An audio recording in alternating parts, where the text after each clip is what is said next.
Ramaphosa will deliver the State of the Nation address this evening from about 7 o'clock. Speaking outside Parliament yesterday, he said he sees an opportunity to build a South Africa that every citizen deserves. Well, our colleague Annika Larsen up and early outside Parliament already in the mother city this morning. Annika, you've seen the preparations being finalized yesterday, and today is the day. Just overall, your sense of this particular State of the Nation address coming just over a month after our general elections on the 8th of May.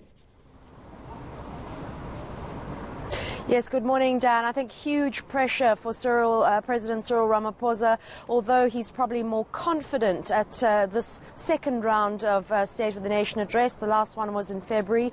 He has now been given the mandate of the people and not just the party to stand here as president of the country. But now the pressure is really on for him to give a detailed long-term and short-term fixes in terms of the economy.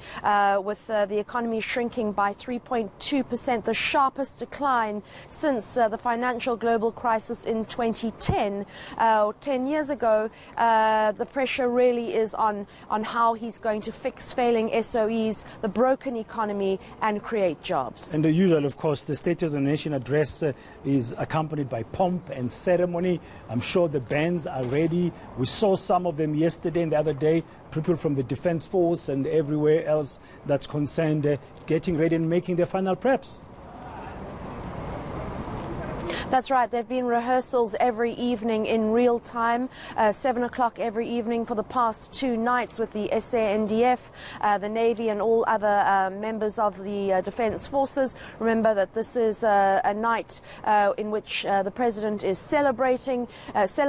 It's the time when the 3 arms of government of the state really come together, the judiciary, the executive and the legislature being the National Assembly and the National Council of Provinces. So while they say that they have certainly toned things down because of the economic pressures, it doesn't feel as if that much of the pomp and ceremony will be missing this time round. And there has been a bit of an outcry about the decision to not have an Mbongi. And I understand that that may be reconsidered, and maybe they found an Mbongi who was willing to either come here for free and perhaps offer his or her services, or perhaps they found someone willing to do it at half price. I'm not quite sure, but I think that the Mbongi will be here tonight. That's just my guess. There was too much of an outcry. And how early does it start? Do the authorities around there start to sort of lock down the area around the parliamentary precinct? Are those measures already in place this morning, Annika?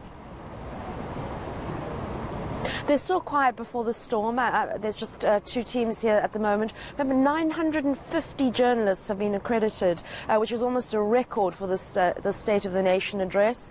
So lockdown, I think, for most of the crews working here, including the police, technical crews, media, catering, etc., that lockdown really starts at 2 o'clock this afternoon. Nobody will be allowed in. And then, of course, invited guests and the diplomatic corps, etc., they'll start entering the red carpet at around 4:30, 4:45, and the red carpet will officially start at 5. And just judging from this list I have in my hand from the Speaker's office, it looks like the former President Jacob Zuma will not be attending with any of his wives, but former President Thabo Mbeki and his wife Zanele will be coming, as well as former President Motlanthe, as well as the Chief Justice and other important guests. Yeah.